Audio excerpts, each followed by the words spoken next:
우리의 심령 가운데 임해 주시고 우리 심령 가운데 아버지 하나님 당신의 영으로 충만케 하여 주옵소서. 아버지 오늘 이 밤에 어떤 문제가 있든지 간에 어떤 이유든지 간에 아버지 하나님 이 자리에 왔습니다. 주님 오늘 이 밤에 우리의 마음을 만져주시고 성령님 임해 주시옵소서. 또한 우리가 주님 앞에 기도하는 그 기도에 아버지 연락해 주시고 우리의 심령 가운데 아버지 하나님 눈물이 회복되게 하시고 주님 만나는 밤 되기를 원하오니 성령님 도와주시옵소서. 주의 거룩한 영으로 덮어주시옵소서. 성령님 이 자리에 역사하여 주시옵소서. 주님이 가시는 크고 놀라운 믿음의 역사를 보기 원합니다. 아버지 하나님 오늘 밤에 말씀 주시고 그 말씀이 우리 심령 가운데 살아 역사하기를 간절히 기도하오니 도와주시옵소서. 예수님의 이름으로 기도드립니다. 아멘. 우리 누가복음 말씀 보겠습니다. 7장입니다. 7장 11절부터 17절 같이 한번 읽겠습니다. 한 절씩 기도하겠습니다. 7장 11절부터 17절입니다. 그 후에 예수께서 나인이란 성으로 가실새 제자와 많은 무리가 동행하더니 성문에 가까이 이르실 때에 사람들이 한 죽은 자를 메고 나오니 이는 한 어머니의 독자요 그의 어머니는 과부라. 그 성의 많은 사람도 그와 함께 나오거늘 주께서 가부를 보시고 불쌍히 여기사 울지 말라 하시고 가까이 가서 그 관에 손을 대시니 맨 자들이 서는지라.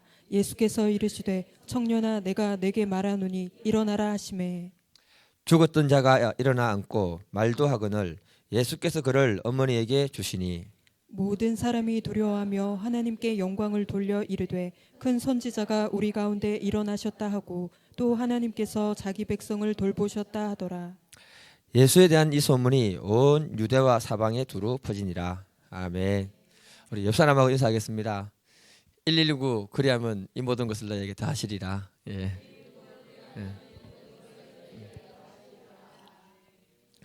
'포인트는 이 모든 것을 너에게 다 하시리랍니다. 1년에 한 사람만 전도하시면 됩니다. 예. 우리 같이 제목 같이 한번 읽어보겠습니다. 제목 시작. 예. 이 사람은요 눈물이 참 묘한 힘이 있습니다. 이걸 갖다가 과학적으로 성분을 분석하면은 별것 없어요. 물이 98%에서 99%고요. 1, 2%가 나트륨, 소금으로 나와 있습니다. 과학적으로 분석해 보면은 별로 뭐 그렇게 큰 의미가 없습니다. 그런데 실제로 이 눈물의 힘은요 굉장합니다, 여러분. 영국의 한 정신과 의사인 헨리 모설리라는 사람이 눈물은 신이 인간에게 선물한 치유의 물이라고 말했습니다. 그러니까 우리가요 눈물만 흘리면요 치유가 일어난다는 거예요. 치유가 정신적으로 치유가 일어나고 육체적으로 치유가 일어난다는 것입니다. 왜냐하면 사람이 울 때에 우리 몸에 있는 독소가 눈물을 통해서 빠져나간대요. 그러니까 몸에 독소가 많은 분들은 많이 우셔야 됩니다. 많이. 예. 진짜로 영국의 그 다이애나 비 발음이 안 돼서 미안한데요. 다이애나 비가 사망했을 때에 영국 사람들이 그해 엄청 울었다고 합니다. 그해 영국에요 정신과 약물을 복용하는 그 비율이 가장 많이 떨어졌다고 합니다. 통계로 딱 나와 있습니다.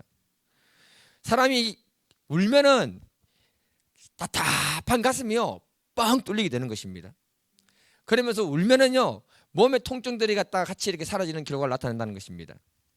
그래서 우리가 울어야 할 때 울지 못하는 그것이 굉장히 우리의 심령을 상하게 하는 뿐만 아니라 영의 건강도 망치게 하는 것이고 육의 건강도 망치게 하는 것입니다. 우리가 좀 많이 울 수 있기를 주님으로 축복해 드립니다. 예. 많이 울 때요 영의 세계도 어떤 사람이 잘 들어가는가 하면은 눈물로 통곡하는 사람이 영의 세계로 잘 들어가는 거예요. 오늘은 우리가 기도할 때 눈물이 주는 기도의 응답과 축복 그리고 눈물로 기도할 때에 우리의 마음과 정신과 영혼에 하나님이 건강하게 하는 그 비밀을 갖다가 한번 살펴보기를 원합니다. 그래서 우리가 평소에 기도할 때요 사람들이 많을 때 좀 부끄러우면은 혼자 저 교육관 가시든지 아니면 교회 몰러 오셔가지고 많이 울면서 기도하기를 축복해 드립니다. 내가 확인하겠습니다. 자, 예수님이 어떤 과부를 보셨다고 말합니까? 우리 13절 같이 한번 읽어보겠습니다. 예. 시작. 주께서 과부를 보시고 불쌍히 여기사 울지 말라 하시고 오늘 본문을 보면은 이렇게 말씀합니다. 1절에 보게 되면요. 그 후에 예수께서 나인이라는 성으로 가실새라고 이렇게 말하고 있습니다. 11절입니다. 1절이 아니고. 예. 그 후란 말은 뭐냐면은 예수님이 그 앞에 로마 백부장의 믿음을 보고 감탄을 하게 됩니다. 그 사람의 믿음을 축복해 줄 때 그 집에 있는 하인을 치료해 주시는 장면이 소개되고 있습니다.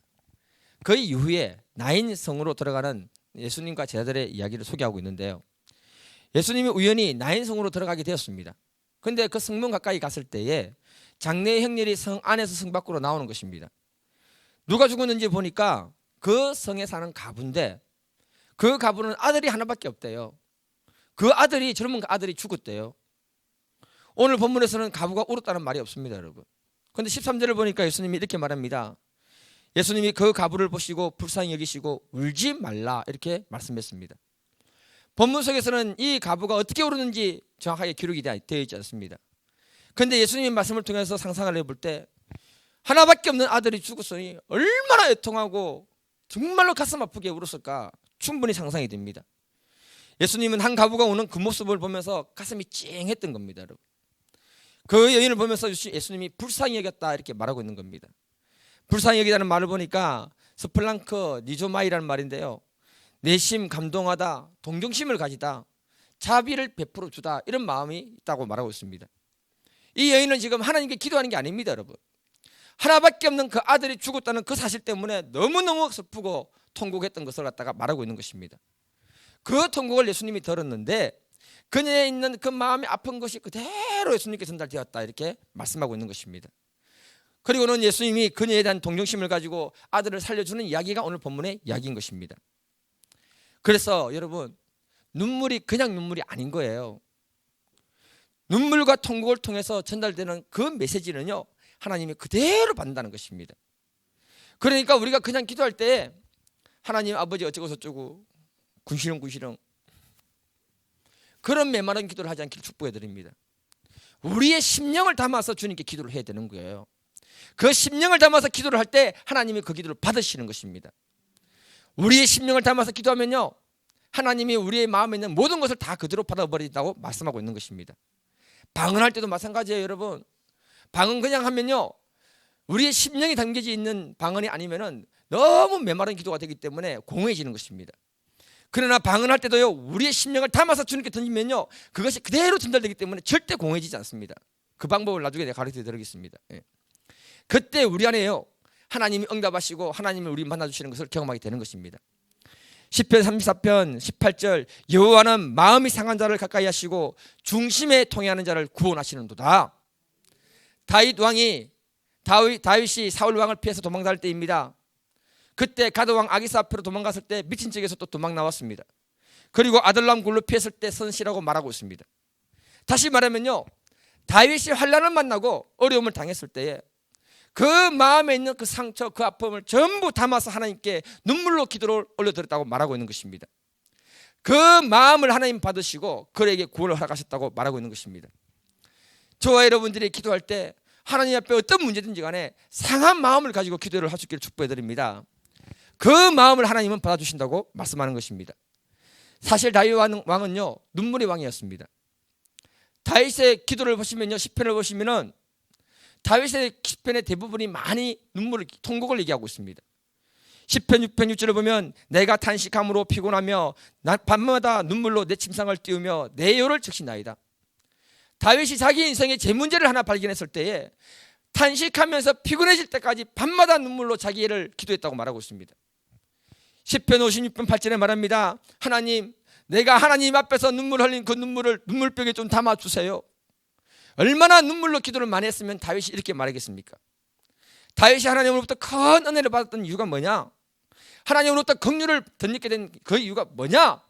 하늘 아버지 앞에 나아갔을 때 그냥 가신 것이 아니라 눈물로 기도했기 때문에 하나님이 그에게 은혜를 허락하신 줄 믿습니다. 눈물의 기도가 하나님의 마음을 움직이는 강력한 힘이 되는 줄 믿습니다. 신앙생활하면서요, 우리의 눈에 눈물이 말라버린 것에 대해서 애통할 수 있기를 축복합니다. 눈물이 말라버린 심령은 사막과 같이 메마른 기도를 할 수밖에 없는 것입니다. 눈물이 말라버린 사람들은요, 그 심령이 메말라 있으니까 하나님께 나아갈 수 없는 것입니다. 메마른 기도에는 하나님 응답하지 않습니다. 여러분, 감동받지 않습니다. 사람도 눈물 때문에 감동을 받는 것이고 하나님도 우리가 통회하는 마음으로 주님 앞에 나가서 기도할 때 그 심령을 받고 감동받으시는 줄 믿습니다. 제가 과거에 말씀을 들었는데요, 어떤 분이 직장을 잘 다니시다가 IMF 때 직장에서 잘린 겁니다. 그러니까 마음이 얼마나 힘들겠습니까? 처자식 달려 있거든요. 그런데 이분이 영업을 한 겁니다.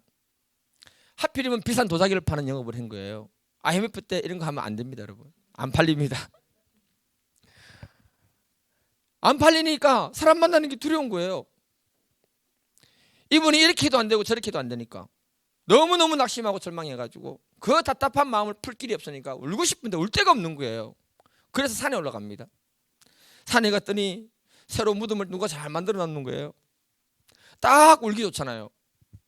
그곳에 가서 통곡을 하면서 막 울기 시작했습니다. 울다 보니까 다시 막 통곡이 또 터져 올라오고, 무덤에서 한참 통곡하고 우는데 누가 다가오더니 우리 아버지하고 어떤 관계가 되십니까? 얼마나 민망했겠습니까, 여러분?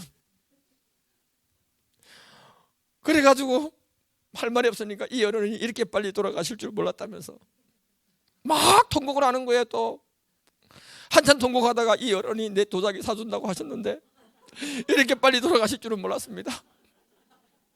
거짓말했어요. 그러니까 그 아들이 감동을 받아가지고 명함을 주는 겁니다. 자기 회사로 찾아오라고. 알고 보니까 아들이 정말 부자인 거예요. 그 아들이 이분의 눈물에 감동을 받아가지고는 큰 감동을 받아가 자기도 도자기 하나 사주고, 부자 친구들 많이 알잖아요. 소개해줘가지고 다 도자기를 팔게 한 거예요. 그래서 IMF 때 영업 1위를 했다고 합니다. 그게 바로 눈물의 힘입니다, 여러분. 정말이에요. 눈물은 사람의 마음을 감동시키고 움직이는 힘이 있다고 말하고 있는 것입니다. 그래서 우리가 노래를 좀 생각해 봐야 되는 게 있는데요. 다시 가사를 좀 바꿔야 되는 게 있어요. 캐롤송 중에 울면 안 돼, 울면 안 돼.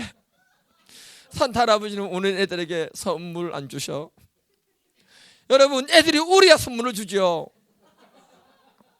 애들이 울 때 산타크로스가 되는 부모님이 선물 사와서 주는 거예요. 아기가 울 때 엄마가 달려가서 애를 안아주고 애를 갖다가 위로해 주는 것입니다. 그래서 가장 능력 있는 기도가 뭐냐 하면은 하나님 앞에 흘리는 눈물의 기도인 줄 저는 믿습니다. 우리가 울면요, 하나님도 어쩔 줄은 몰라 하는 거예요. 여러분, 성경에 눈물로만 기록된 책이 무슨 책인 줄 아십니까? 예레미야가, 장로님 아시네. 예레미야가요, 예루살렘 성에 들어가가지고 그 성이 파괴되면서 그 백성이 죽어가는 모습을 처음부터 끝까지 다 본 거예요. 그걸 보면서 처음부터 끝까지 눈물을 흘리면서 섰던 게 바로 예레미야 애간 것입니다, 여러분. 하나님은요, 예레미야의 눈물을 기억했습니다. 그리고는 70년 만에 그 백성들을 갖다가 다시 회복시키시는 놀라운 기적을 행했습니다. 히스기야 왕도 하나님 앞에 눈물로 기도했습니다. 어느 날 병들었을 때 이사야 선지자가 와서 말합니다. 당신은 죽을 거니까 빨리 주변 정리를 해라. 여러분, 이 말만큼 듣기 싫은 말 어디 있습니까?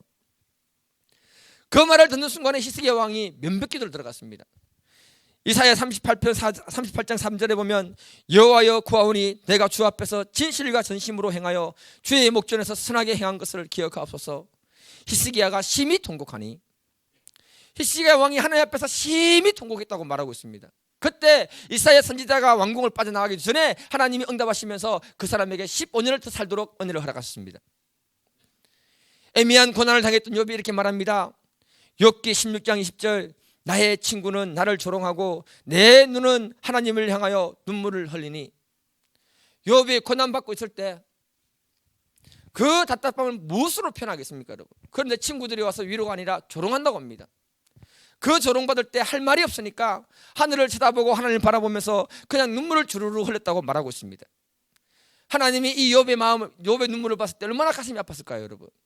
그래서 하나님이 욥의 고난 뒤에 축복하실 때 이전보다 갑절이나 축복했다고 성경은 말하고 있는 것입니다. 성경이 뭘 말합니까, 여러분?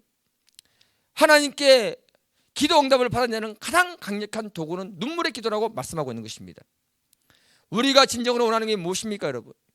어떤 문제가 해결되기를 원하십니까? 눈물의 기도를 주님 앞에 올려드릴 때 반드시 하나님이 우리를 통해서 응답하실 줄 믿습니다. 우리가 주님 앞에 상한 심령을 가지고 나아가시기를 축복해 드립니다. 우리들이 흘리는 눈물은요, 크게 세 가지로 구분할 수가 있습니다. 첫 번째는 뭐냐? 생리적인 눈물입니다, 여러분. 우리는요, 눈에 눈물이 촉촉하게 있어야 돼요. 누구 꼬실 때 눈이 촉촉하게 있는 게 아니고요, 눈물이 촉촉하게 있을 때 우리 눈을 보호하는 거예요. 먼지나 티끌이 들어갔을 때 눈물이 나오는 이유가 뭐냐? 우리 눈을 갖다가 보호하기 위해서 그런 거예요. 만약에 눈물이 안 나오면요, 안구 건조증이 걸려가지고 인공 눈물 넣어야 돼요. 얼마나 피곤한지 몰라요. 예. 두 번째는 정서적인 눈물입니다, 여러분. 너무 슬퍼도 눈물이 나지만은요, 기뻐도 눈물이 나잖아요. 감정의 변화에 따라서 눈물을 흘리는 그 사람이 진짜 건강한 사람이라는 거예요. 울어야 되는데 울지 않는다. 웃어야 되는데 웃지 않는다. 정서 건조증이 걸린 사람이에요. 여러분, 여자분들이 왜 오래 사는 줄 아십니까, 여러분? 여자분들이 감성이 너무 풍부해요. 조금만 웃겨도 웃잖아요. 남자들은 안 웃고 있잖아요. 여자는 조금만 웃겨도 울어요. 남자들은 꿈쩍도 안 해요. 평생에 세 번만 울면 된다는 그 이상한 신조 때문에 안 울어요. 그래서 남자들이 빨리 죽는 거예요. 여러분, 정신병 있는 사람은 울까요, 안 울까요? 안 울어요. 대신에 웃어요. 히히히히. 웃어요. 정신병 있는 사람은. 예. 울지 않습니다, 여러분. 우리가 정서적인 건조증에 걸리지 않기를 주님 이름 축복해 드립니다. 세 번째는 뭐냐면 영적인 눈물이에요, 여러분. 성경은 애통하는 자는 복이 있다고 선포하고 있습니다. 애통을 하되 영적인 눈물을 흘리는 그 사람에게 하나님의 그 상한 심령을 만지면서 그 사람이 신령한 사람으로 변화시켜 주시는 것입니다.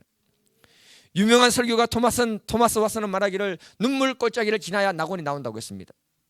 섣벌제는 말하기를 천국은 메마른 눈으로 들어갈 수 없다고 했습니다. 이런 신령한 영적인 눈물을 흘릴 수 있기를 주님의 이름으로 축복해 드립니다. 기도하고 애통할 때, 통회할 때 그 사람에게 새로운 영적인 세계가 열려지는 것입니다, 여러분. 저와 여러분들이 하나님 앞에서 기도 응답이라는 목적을 떠나서, 좀 유치하게 떠나서 하나님 앞에 흘리는 눈물은요, 우리의 정신과 마음과 영혼을 치료하기 때문에 그런 것입니다. 세상에서 끼어져 가지고 울면요, 창피당하고 부끄러움 당하는 거 아닙니까? 그러나 하나님 앞에서 우리가 끼어져서 울면은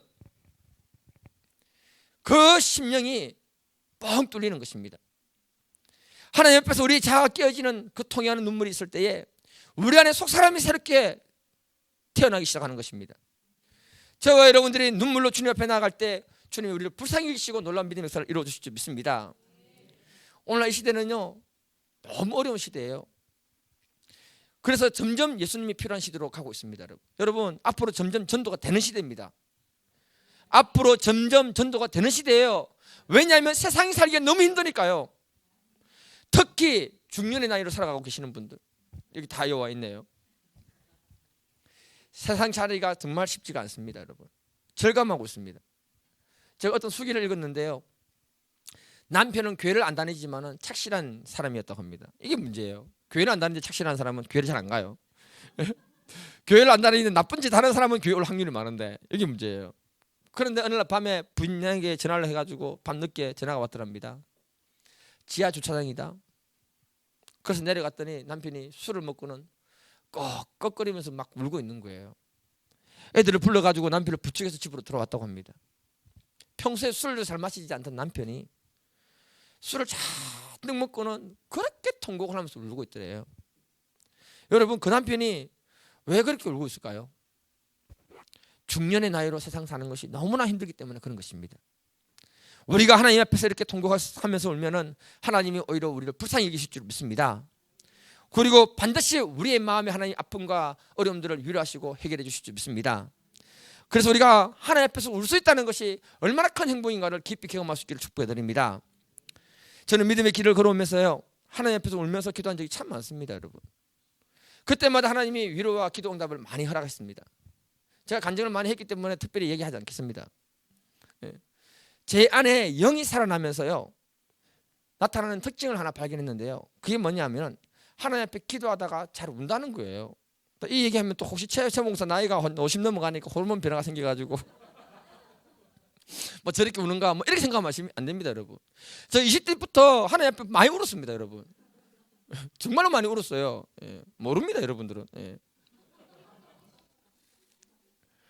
근데 제가요, 통곡하면서 기도하게 되는 게 다른 게 아니라 기도를 한참 하다 보면 내 자신이 발견되는 거예요. 참 신기해요. 제 자신이 발견되니까요, 내가 어떻게 이 교회를 이끌어갈 수 있는가? 내가 어떻게 영적인 것들로 여러분을 채워줄 수 있는가? 하나님, 나 이거 불가능합니다. 도와주세요. 그 간절한 기도가요, 절로 나오더라는 거예요. 그래서 내가 주님 앞에서 통곡하게 되었습니다. 하나님이 저의 눈물의 기도를 받으신 줄 저는 확신합니다. 그래서 반드시 하나님이 나를 도우실 줄 저는 확신합니다. 제가 기도할 때요, 영혼들을 위해서 기도합니다, 여러분. 새해에 우리가 전도하자는 계획을 세웠습니다. 그러나 이거 아무리 계획을 잡아도 하나님이 돕지 않으면 소용이 없는 거예요. 그래서 하나님, 나에게 영혼에 대한 마음을 한번 주시옵소서 그렇게 기도하는데, 하나님이 영혼에 대한 마음을 주시니까 통곡이 나오더라고요. 이게 바로 무엇을 얘기하는 거 아니냐면, 내 안에 영이 살아나기 때문에 그런 역사가 일어난다는 걸 말하고 있는 것입니다. 저 여러분 안에 하나님 앞에 엎드릴 때 눈물이 회복되고 그 심령이 회복되는 믿음의 역사 있기를 축복해 드립니다. 그럴 때 우리의 삶 가운데 풍성한 기도 응답이 이루어질 줄 저는 확신합니다. 옆 사람하고 인사하겠습니다. 하나님은 우리의 눈물을 외면치 않으십니다. 아멘. 네. 정말로 하나님은 여러분들의 눈물을 외면치 않으십니다. 눈물로 기도할 때 주어지는 효과가, 또 영적인 효과가 무엇이 있는가? 사무엘상 1장 13절을 같이 한번 읽어보겠습니다. 시작. 한나가 속으로 말하매 입술만 움직이고 음성은 들리지 아니하므로 엘리는 그가 취한 줄로 생각한지라. 사무엘상을 보게 되면요, 시작을 아기를 낳지 못하는 한나 이야기로부터 시작이 됩니다. 그래서 한나가 하나님 성전에 찾아가서 하나님 앞에서 기도를 하는데 이렇게 기도합니다. 1장 10절에 보니까 한나가 마음이 괴로워서 여호와께 기도하고 통곡하며, 한나가 하나님 앞에 기도할 때 통곡하면서 눈물로 기도했다고 말하고 있습니다. 기도할 때 여러분, 이 말이 무슨 말이냐면요, 기도할 때 최고의 몰입이 뭐냐? 통곡이라는 거예요. 뭐라고요? 최고의 몰입이 통곡입니다, 여러분. 우리는 기도할 때요, 잡념이 많이 들어옵니까, 안 들어옵니까? 솔직히 얘기하세요, 빨리. 잡념이 얼마나 많이 들어오는지 몰라요. 그래서 조용히 군시름 기도하면요, 얼마 기도를 못 하는 거예요. 집중이 안 돼가지고. 그래서 통성으로 기도하는 게 좋은 것입니다, 여러분. 그런데 통곡을 하게 되면요, 그 통곡은요, 모든 잡념을 다 날려버리고 하나님 앞에 가서 기도하는 것이기 때문에 얼마나 집중력이 좋은지 모릅니다. 통곡하면서 기도해본 사람은 아는 거예요. 안 해본 사람은 몰라요. 기도의 집중력이 극대화되는 것입니다, 여러분. 그래서 한나가 들어간 기도의 세계가 뭐냐면은 사무엘상 1장 13절에 보니까 한나가 통곡하면서 기도를 하는데 속으로 말했대요. 그런데 입술이 막 달락달락 움직이고 있었대요. 이 기도가 무슨 말하는가 하면은 한나의 의지와 상관없이 그 영이 기도를 시키고 있다는 것을 말하고 있는 것입니다. 이건 성령의 그녀를 사로잡았을 때, 그년이 아닙니다. 사로잡았을 때 나타나는 현상을 말하고 있는 것입니다. 한나의 입이 동안 기도라고 말하고 있는 거예요. 한나가 그래서 기도를 오랫동안 했다고 했습니다, 여러분. 이 기도의 특징이 뭐냐? 영의 세계에 몰입한 상태에서 내 의지와 상관없이 하나님이 기도를 하게 한다는 거예요. 그런데 소리는 안 난대요. 이 영의 세계로 몰입하면요, 한나는 통곡을 통해서 영의 세계로 확 들어가 버린 거예요. 그래서 이 기도를 통해 가지고 한나는 세 가지를 얻게 됩니다. 첫 번째가 뭐냐? 자신의 영이 영의 세계에 몰입함으로 영의 정결함을 받습니다. 이거는 경험해야 하는 거예요. 두 번째는요, 하나님으로부터 기도 응답을 바로 받습니다. 그래서 이 기도 이후에 사무엘을 바로 낳잖아요. 세 번째는 뭐냐? 통곡하면서 기도하고 들어갔을 때에 그 마음에 있는 육신의 질병과 마음의 질병을 하나님이 다 치유해버리는 것입니다. 엘리 제사장이 뭐라고 했는가 하면 이렇게 말합니다. 술 취했다고 했을 때 한나가 뭐라 하느냐? 같이 한번 읽어볼게요. 사무엘상 1장 16절입니다. 시작. 당신의 여종을 악한 여자로 여기지 마옵소서. 내가 지금까지 말한 것은 나의 원통함과 격분됨이 많기 때문이니이다 하는지라. 한나의 마음 상태가 어땠는가 를 말해주고 있는데요, 한나의 마음 상태에 마음에 원통함이 가득했고 분노가 가득했다고 말하고 있습니다. 이건 두 가지입니다, 여러분. 버린나라는 여자 때문에 원통함과 분노가 있는 거 하고요, 자기가 여자로서 애를 낳아야 되는데 낳지 못하는 그 분통과 그 애통함이 있는 것입니다. 여러분, 이 상태에서는요, 하나님이 역사하지 못하는 겁니다. 하나님이 역사할 때는 우리 안에 사람에 대한 미운 감정과 이상한 것들이 있으면 하나님 역사하지 않습니다. 다 거둬가야 되는 것입니다. 그래서 마태복음 5장 23절 24절에 보면 형제 간에 미워하거나 문제가 생겼으면 그 문제부터 해결하고 와서 예물을 드리고 예배를 드려라, 이렇게 말하고 있는 것입니다. 다시 말하면 한나는 하나님 앞에 통곡하면서 애통해하면서 버린나와의 관계의 문제를 하나님이 치유를 해주신 거예요. 그러면서 자기 마음에 있었던 모든 문제를 하나님이 깨끗하게 치료하시면서 그 여인에게 하나님이 자녀를 허락하시는 축복을 받은 것입니다. 통곡을 통해 가지고요, 이 여인이 영의 세계를 들어가면서 받은 축복이 너무 많은 거예요. 이런 걸 가르쳐서 뭐라고 합니까, 여러분? 꼭 먹고 알 먹고 도랑치고 가지 잡고. 통곡의 기도가 바로 그런 것입니다. 그래서 통곡하라고 성경에서 말하는 이유가 뭐냐 하면은 첫 번째는요, 우리의 영이 새롭게 되기 위해서는 눈물이 있어야 되는 것입니다. 두 번째는 우리의 육신과 마음이 정말 건강해지려면요, 눈물이 회복되어야 되는 것입니다.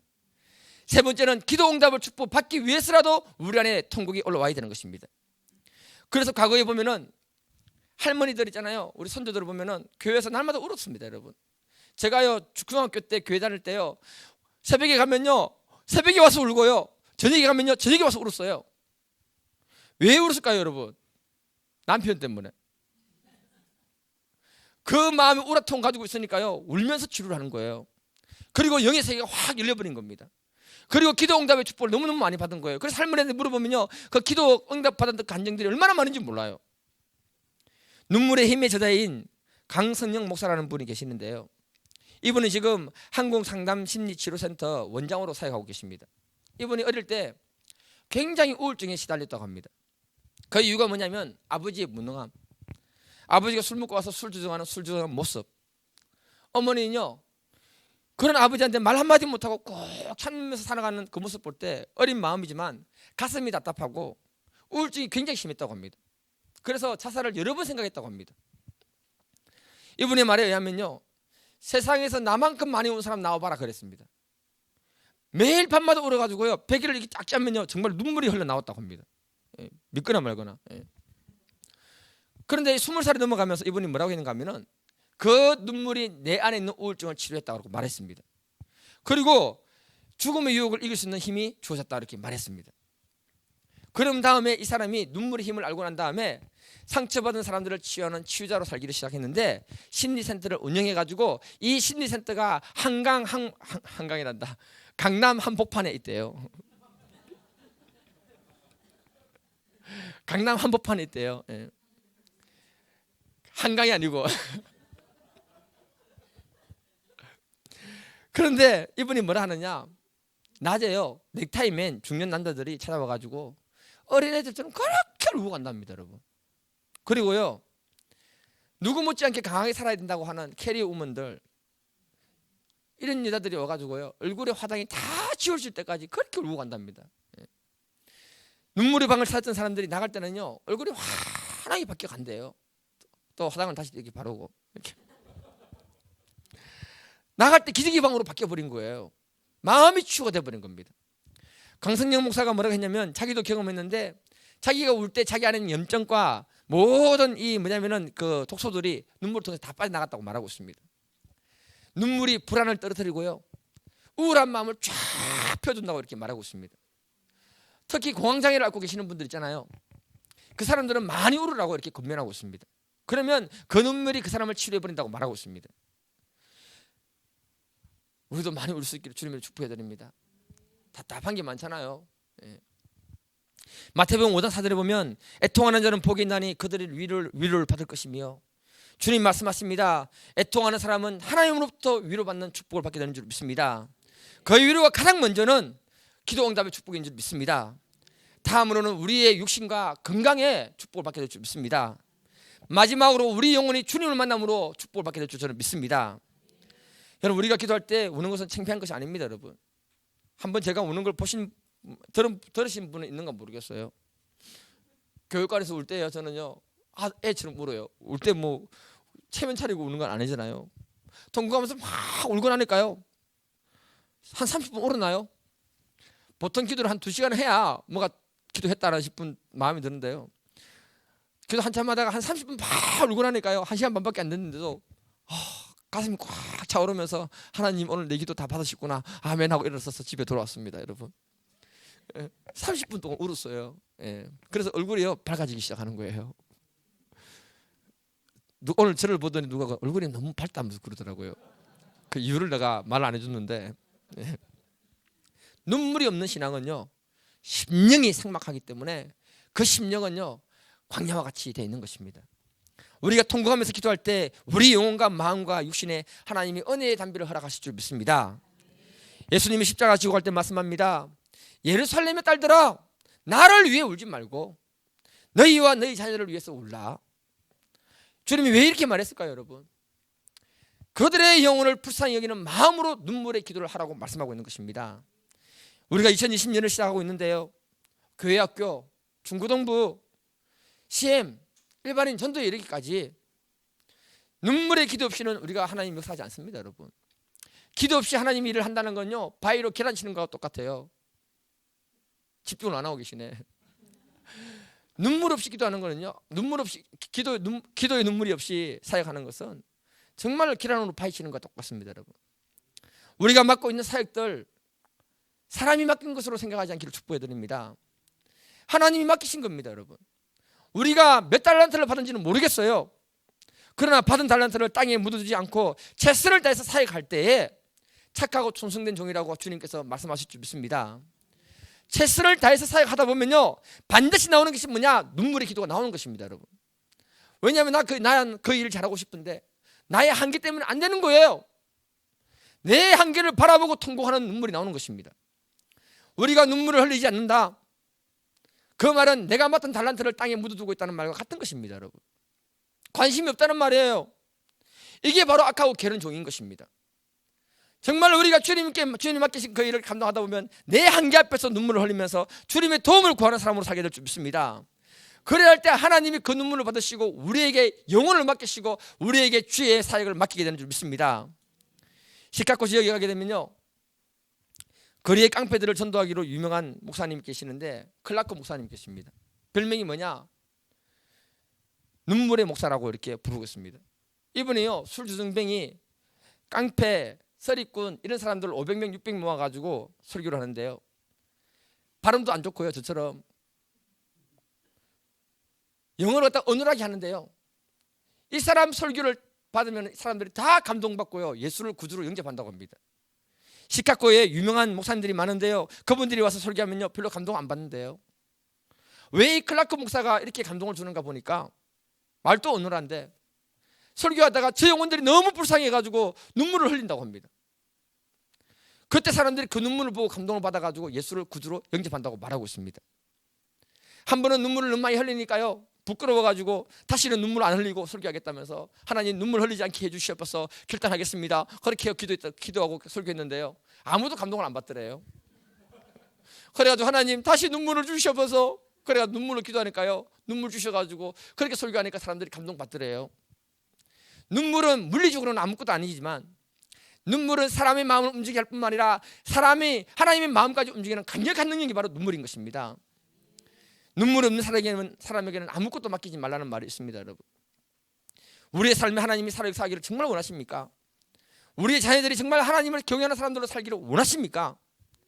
우리 교회에 정말 우리가 맡은 사역을 하나님이 기뻐하시는 그 사역을 우리가 끝까지 감당할 수 있기를 원하십니까? 그러면 하나님이 눈물을 보기를 원하시는 줄 믿습니다. 그 눈물이 있을 때 하나님이 우리를 통해서 일하실 줄 저는 믿습니다. 세상에서 내가 깨지면요 부끄러움 당하는 거예요. 한마디로 쪽팔리는 거예요. 그러나 영적인 세계에서 내가 깨질 때 내가 살아나는 것입니다. 또 내가 자아가 깨질 때요, 내가 살고 가정이 살고 교회가 살고 나라가 사는 것입니다. 여러분, 예수님은 이 세대를 가리켜서 말했습니다. 피를 불어도 춤추지 않고 설피 울어도 가슴을 치지 않는다고 했습니다. 다시 말해서 사람들의 영혼이 죽어 있다는 거예요. 여러분, 살아있으면 반응이 나오는 것입니다. 영의 세계는요, 감정이 살아있을 때 깊이 몰입하게 되고요, 그때 하나님 만나면서 우리가 쓰임받게 되는 줄 믿습니다. 베드로는 다구름 소리를 듣고요, 자신이 장담했던 그것이 무너짐으로 인해서 통곡하면서 하나님 앞에 나아갔습니다. 그때 그가 위대한 사도로 쓰임받았던 것입니다. 사도 바울도 말합니다. 오호라, 나는 공관자로다. 누가 이 사망의 몸에서 나를 건져내랴. 바울이 자기가 하나님께 쓰임받고 싶은데 자기 안에 선한 것이 아무것도 없는 것입니다. 그런데 그가 통곡하고 하나님께 쓰임받는 믿음의 사람으로 바뀌었던 것입니다. 오늘 이 자리에 계신 모든 분들이 정말 주님을 사랑함으로 순수하게 통곡하며 나아갈 수 있는 그런 눈물이 회복되기를 주님을 축복해 드립니다. 그래야 할 때 하나님이 우리를 사용하실 뿐만 아니라 이 기회를 사용하시고 저와 여러분들에게 하나님이 이 모든 것을 다 하시는 것을 경험하게 될 줄 믿습니다. 오늘 이 밤에 우리 기도할 때는요, 찬양하고 기도할 때는요, 정말 하나님 눈물을 회복시켜 주십시오. 내가 하나님 만나는 눈물이 내 안에 회복될 때 하나님 내 삶 가운데 모든 것을 회복시키는 것을 경험하게 될 줄 저는 믿습니다. 이 시간 같이 기도하고 찬양하고 기도하겠습니다. 사랑의 아버지 하나님, 저희들이 신앙생활하면서 너무나 메말려 버렸습니다. 세상의 삶이 너무나 어렵기 때문에 강팍해져 버렸습니다. 주님 앞에 나와서 기도할 때도 아버지 하나님 정말 메마른 가슴으로 잠깐 앉아서 기도하다가 돌아가는 것이 우리의 현재 모습입니다. 아버지 하나님, 우리 심령에 아버지의 마음이 회복되게 하시고 우리 심령에 우리의 모습을 보므로 통곡하는 마음이 있게 하여 주심으로 우리가 다시 한 번 더 주님 만나는 그 가운데 우리의 마음이 회복되게 하시고 우리의 삶이 회복되게 하시고 주님 입 맡기신 그 모든 사역들이 주님 앞에 기도함으로 나아갈 때 눈물이 회복되게 도와주옵소서. 아버지 하나님, 우리가 이렇게 신앙생활할 수 없습니다. 다시 한 번 더 우리 심령에 아버지의 마음을 주시고 눈물을 주시고 그 눈물로 아버지 하나님 우리가 영혼들을 섬기고 주님 맡긴 일을 감당할 수 있도록 도와주시옵소서. 이 밤에 이런 밤 되기를 원합니다. 성령님 붙들어 주시고 은혜를 허락하여 주시옵소서. 예수님의 이름으로 기도드립니다.